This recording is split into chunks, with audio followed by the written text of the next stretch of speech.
no matter what I did or at this football club, no one will ever do what Stevie done. So I would never ever in a million years even dream about comparing to him as a captain. I'll make sure I tell Trenton Moore quite often. I tell him every day. But I'm sacrificed myself for them too. Do you still think it was a penalty or not? Yeah. His arms out.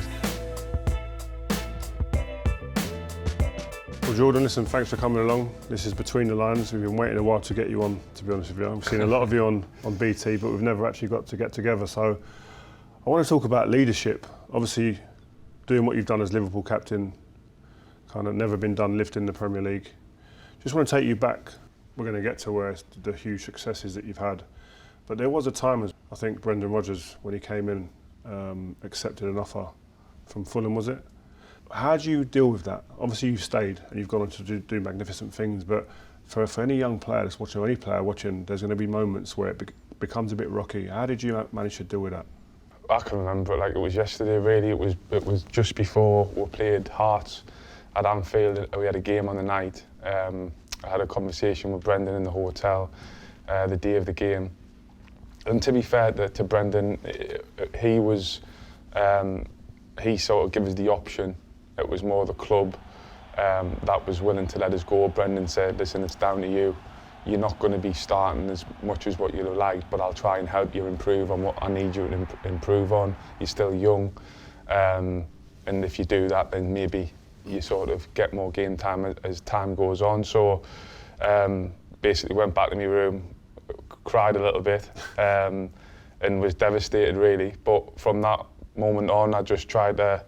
It wasn't really an option for us to leave because I hadn't been at the club very long, and I'd worked extremely hard to get there. So I wasn't just going to leave. Was it an immediate thought of like, no, I'm not going. I'm going to fight. I want to fight for this. Yeah, 100%. I sort of said straight away, listen, I ain't going anywhere. I'll do everything I can to get in your team, and I'll prove people wrong. Was my mindset, and from that moment, every day in the gym, I'd give everything. Every day on the training pitch, I'd give everything. Just focus on myself, how I can improve, how I can be better. And Brendan helped us a lot, tactically, which I think back then I could really improve tactically. I was good at box to box. I was very physical and decent technically, but the tactical elements I wasn't really taught that much of what, especially what Brendan wanted.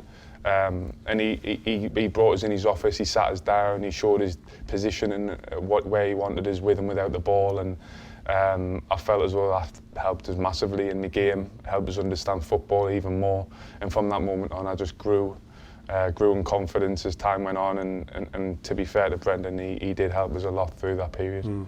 You say that you grew in confidence and you're now down a first team place and became a regular, eventually getting the armband when Stevie left. Talk me through that transition, because I know it's like you got in a big club when you're given the armband, you start, I did anyway, I was like questioning myself, what do I do? Do I change? Do I need to do this? Do I need to shout more? So what was it like for you? Yeah, so I am to be honest, I am an overthinker as well, so I do think about things quite a lot. The good thing for me was before I was given the armband, I was made vice captain, so when Stevie wasn't playing, I was captain of the team, and that transition period sort of really helped us adapt. And then when I was given the captaincy and full time when Stevie left, it was more just try to carry on what I'd been doing and the reason that I was given it in the first place. And try to. I never wanted to exclude myself from the team. I've always been one of the lads and part of the squad. And what I didn't want to do, just because I was captain, is to take myself away from that atmosphere in the dressing room. So that was my main focus. And as a captain, I always say that I put my teammates first, always. I'm always there to help as much as possible. And they're my priority. And I do everything I can for them, really. You just press play here and just have a look at a few of these pictures. And you see, this is obviously you guys, I know you remember this well. This is picking up the Premier League. Did you walked in this club from Sunderland, as we spoke about earlier.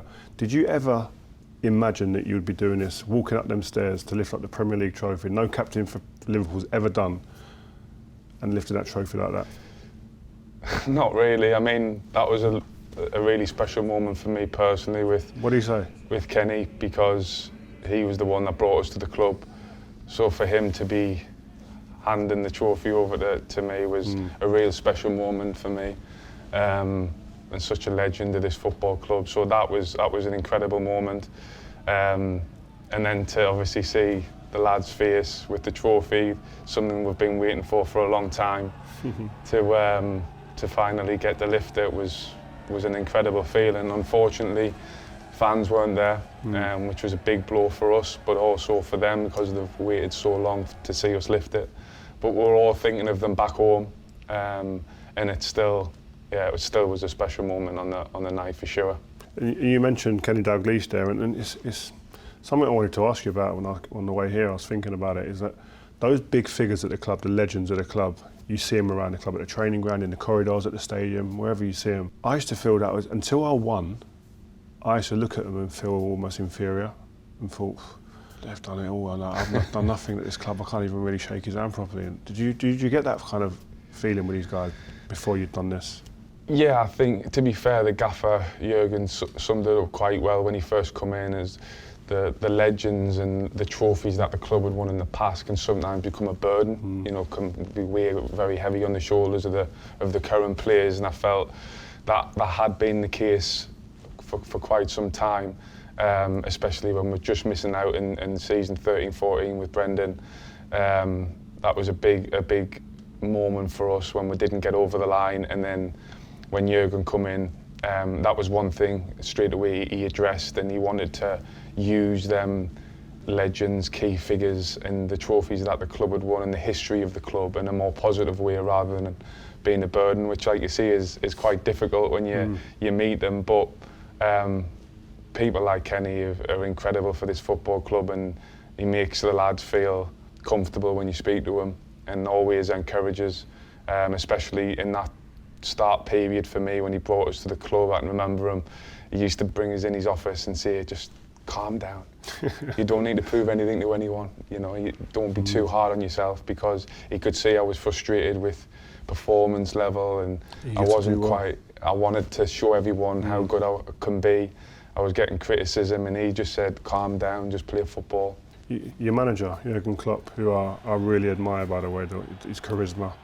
Forget the tactics and the way he's built your team, but that charisma you see at down times, you need that at a football club the size of yours. But how is he with the captaincy? Does he allow you to lead however you want? Has he given you any guidance? Is there a particular way that he wants, or messages he wants from you with the team? Not really. I think, to be fair, the gaffer's a leader in himself. He's the leader for the group, and I try to help as much as possible, be that buffer between him and the players. And I think he could sense again when he first come in the responsibility that I put on myself, on my shoulders as captain for the rest of the team, which probably didn't do us any good. The comparisons with people like Stevie probably didn't help us at the time. Was that pressure? Was that pressure in itself? For me personally, no, because no matter what I did or at this football club, no one will ever do what Stevie done. So I would never ever in a million years even dream about comparing to him as a captain. So it was more about the outside, always bringing it up and things like that, which probably didn't help me as a person. But I never wanted to replicate what Stevie did. I could never try and do that, so there was no point trying to be him or doing what he's done, because I was never going to be able to do it. So for me, it was about doing what I felt was right and what my strengths were, and that was to make sure that my teammates come to an environment where the standards are high, they want to work hard every day, but they also feel comfortable to go out and express themselves, and we're together. The togetherness in the dressing room is the best in the league. I could go through a lot of the players and so many leaders, and that makes a big difference. It makes it easier within the dressing room, and then in the end, the dressing room ends up running itself really, and the standards are set every single day as high as possible. Right, we're going to take a look at your game in depth right now. I just want to take you to this little picture here. You can see obviously 3/4 of the goals you guys score are from wide areas. That's where you guys are most creative. But the right-hand side is where I want to kind of focus on, where you play a part. Which, if you're just thinking about as a centre midfielder, what you're known as, I wouldn't really, without this and without the detail we've gone into, expect to have you being prominent on this side. And I think Mo Salah, rightly so, and Trent get all the plaudits for the stuff that goes on here, but there's a lot of stuff that goes on that you're involved in.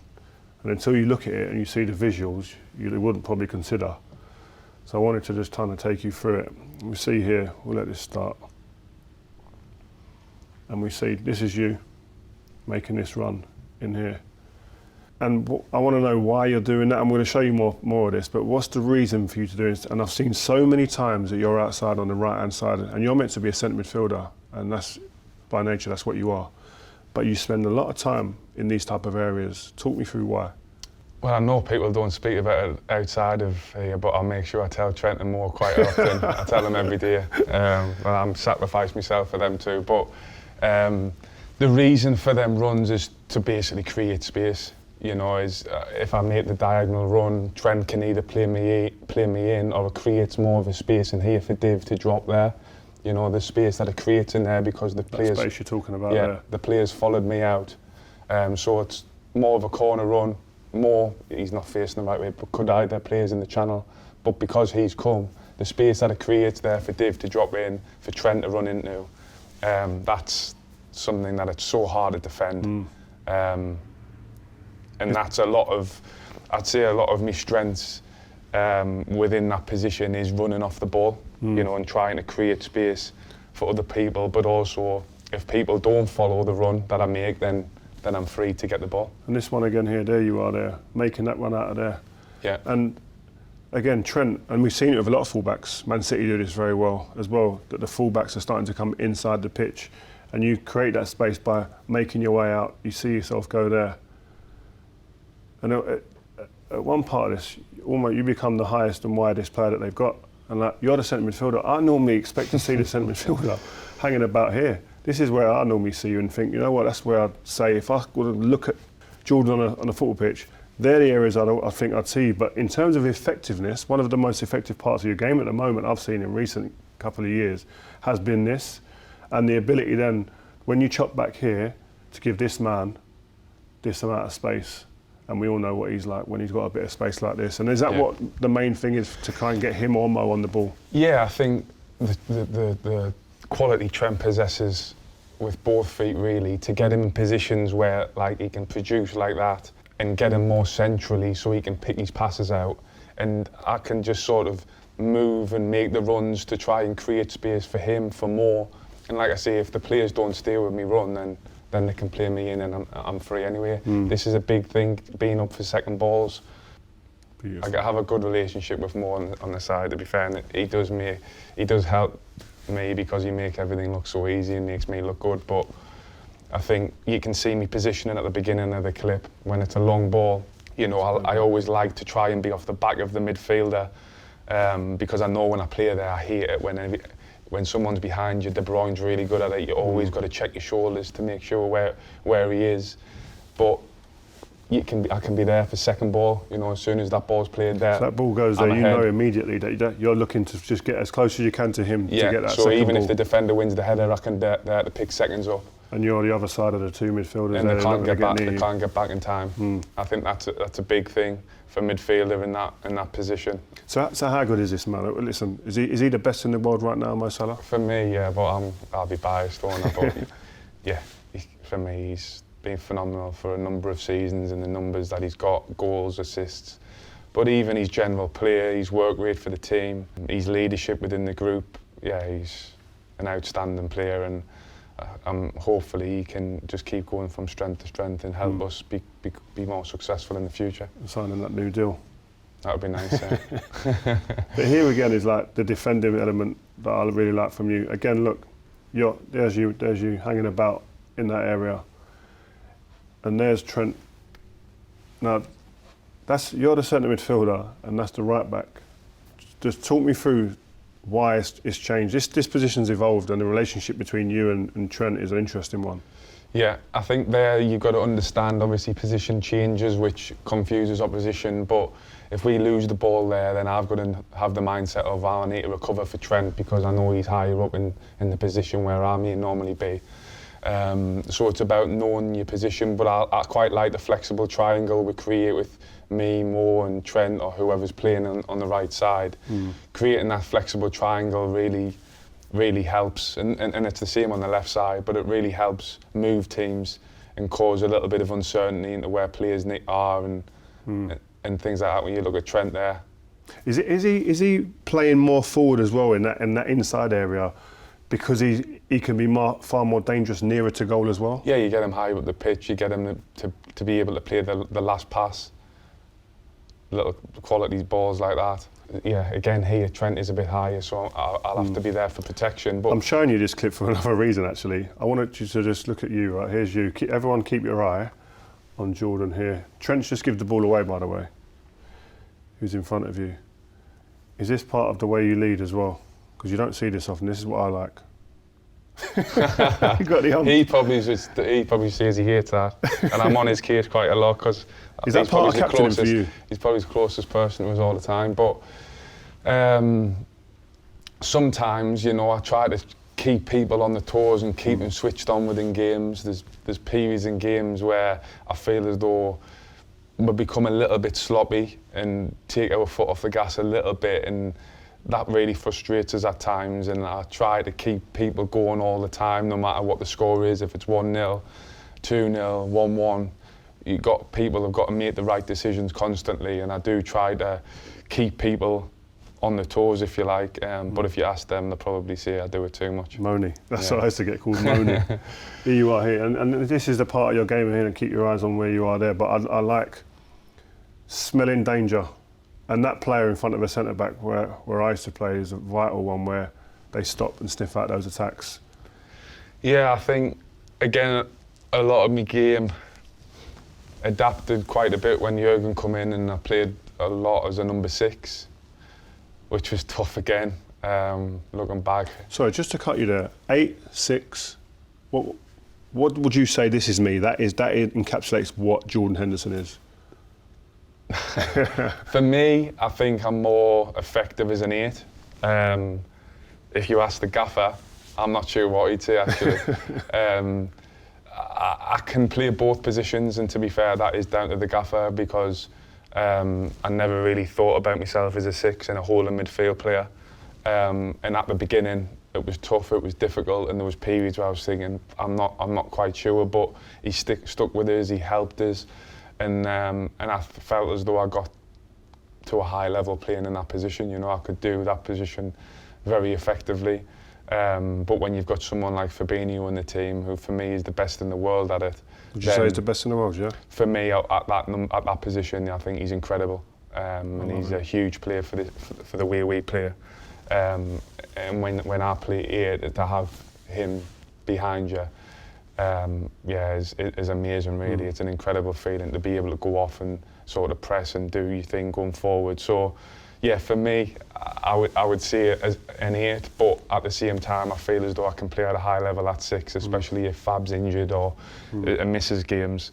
So that's been a big part of the last few years, is adapting to that position, and I think it's given us more understanding about the game, because I can play as a 6, I can play as an 8. You know what we speak about on this show, is there a game that stands out as like the benchmark? If I was going to pick a game, and I'd like to know what you think as well. If you had a game to pick out and go, that game says that's Jordan Henderson. That in that 190 minutes, that feels like the standard that I'm at. I've got my own. Okay. I liked Roma. Okay. Semi-final. At home. Yeah. Yeah. And I remember the night I was sitting there thinking, wow, if he doesn't play. Yes, they've got Mo Salah and they've got other great players, but the intensity, retrieving the ball, sustaining attacks, you was the catalyst in all those areas. And I just thought, for me, that's one of the performances that stands out for me in a Liverpool shirt. Here you see, look, biting at people's ankles, just sniffing danger, and just simplicity at its best. And again, that's me playing as a 6 there, I think, because Millie and Ox are playing ahead. Shouting again at someone. I love it. I don't think there's enough of that now. But these are parts of the game, right, where I think that some kids, especially nowadays with Instagrammable, bite-sized bits of content you see, it's all about skills. Yeah. And these bits, you don't win games without these bits, and they're not championed enough. Do you know what I mean? Yeah, It's not maybe not fashionable to some people, but it's so much needed in a winning team. This here, I don't think you get enough credit for when you play the ball forward. Sometimes it's 5 yards, sometimes it's 10, sometimes it might be 20. But these type of balls, the effect that they have, breaking the lines, changing the dynamic of a game, I don't think you get enough credit. I'll just highlight 2 numbers here. That one and that one. 29% percentage of passes forwards. You look underneath you, Kevin De Bruyne, who's talked about as one of the most creative players in the league. Percentage of passes forward, 29%. Forward passes per 90 minutes, 21, more than anyone on that list. And you've got the likes of De Bruyne, Gundogan, Neves, Pogba. For a lot of people, that would be surprising to look at that. Yeah, I think it would. It's surprising for me, to be fair. For me, De Bruyne as an attacking midfielder is the best. I always watch him and how he plays, and I think he's incredible at finding the last pass, finding the spaces. He's very intelligent. So yeah, I'm surprised that I'm sitting top of that list, to be fair. You don't tell the whole story, but it actually gives you a bit of a better perspective, because people would never put you in that type of table. Yeah. Right, so here we are, you know where we are there, in the tunnel before the Champions League final. What, as the captain of your team, is going through your head there? What's been said just before we see this in the change room? Have you had a kind of a big rousing speech before you've gone out? To be fair, we try to keep it as normal as possible in terms of before the game. We always say things whilst we're getting ready and preparing, and whether it's me or Millie or Rob or Virgil, whoever it may be, or just see certain things what we need to be doing within the game and get us ready for going out. So we kept it as normal as possible. I can remember Jeannie, just before we went out, saying a few things which wasn't normal for him, you know, and I think that gave everyone a little bit of a boost. But Champions League fan, I remember the adrenaline was pumping. I couldn't wait to get out. The build-up had been quite long. I think it was about 3 weeks leading up to it. Yeah, so yeah, physically and mentally, I felt in a great place, and all my focus had been on this game for weeks, and preparing for it a little bit like a boxer would a fight. You know, you just focusing on that fight and preparing for it. And normally within football, you never get that chance. You just sort of playing. Do you sense the pressure in the stadium when you're there? Yeah, it was a great atmosphere, to be fair. I love that stadium. Yeah, I think it's an amazing stadium, and yeah, it was just very unique. Even the training there the night before and things, the build up to it, was very special, really. The fan, even during the build up of the game, you're seeing all the fan videos, you know, they're in the streets singing all the songs, and yeah, it's incredible, the build up, really, to be fair. You know what? It's the first goal. As a neutral, it's kind of, it just ruined the game for me. Yeah. Took everything out of the game. Yeah. And I was standing there thinking, it was. Do you still think it was a penalty or not? Yeah. His arms out. No matter what, it's not gonna. You can't rewind history now and change it. But even when this happened, I don't know why his arm was that far out. I don't know who he's pointing. I think he might be pointing. Was he pointing at someone? Yeah. He's pointing. Have you watched this game back yet? Not fully. I've seen highlights, but not properly. You know, to be honest, like you're saying, I think we didn't play particularly well within the game, or like we had been. Do you care? But no, no. And I think finals can do that. You get the penalty so early, it changes things within the game.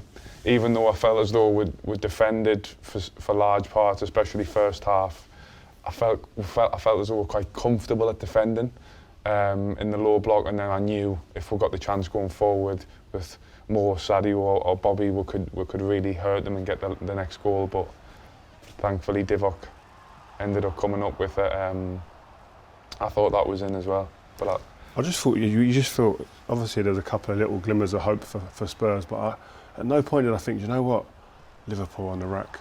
Yeah, no, that's what I mean. And I felt, even though it wasn't a great game, I felt in the defensive positions we were quite comfortable still. They didn't really create that many clear-cut chances.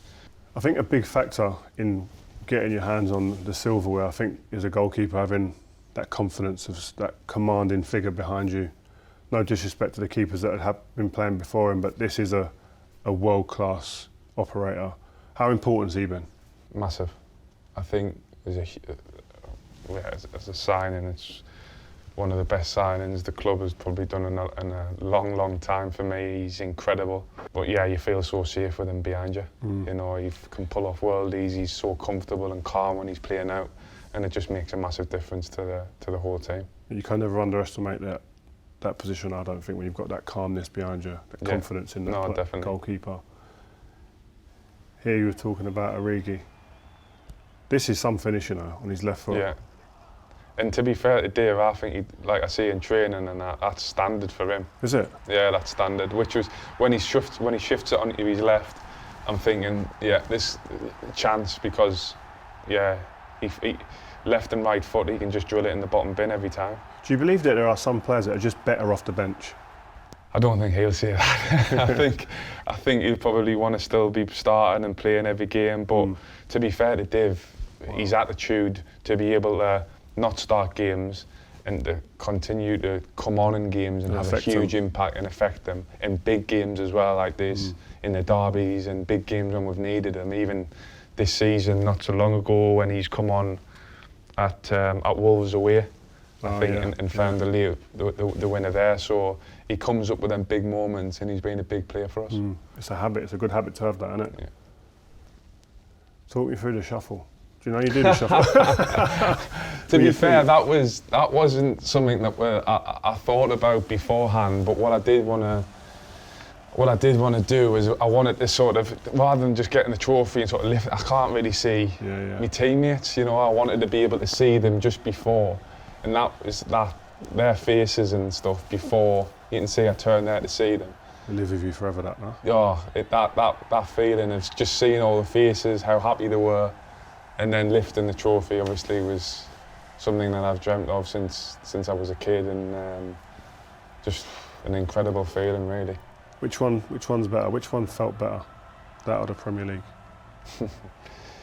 I think in terms of, for me, everything was that one, just because the build-up, the Barcelona game, the build-up to the final, the Champions League, just everything, the atmosphere in the crowd, lifting it like that, you can never replicate that again. It's probably the best feeling I've ever had in my life. But is that the best feeling on a football pitch you've ever had? 100%.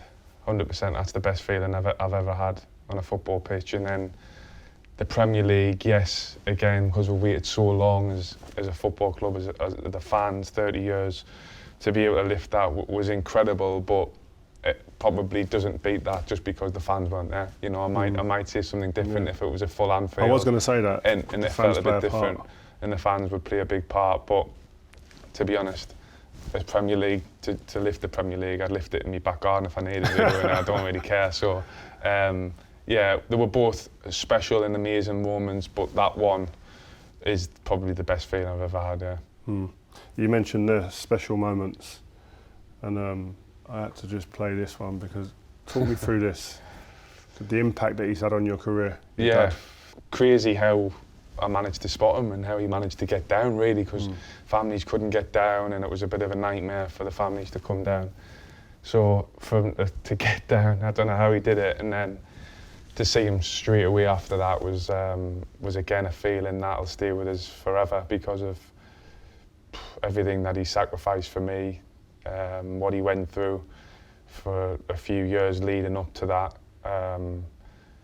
give me a lot of strength to go forward and try to make him proud and make him stronger to be healthy again. So yeah, that moment was, it was pretty special. Yeah.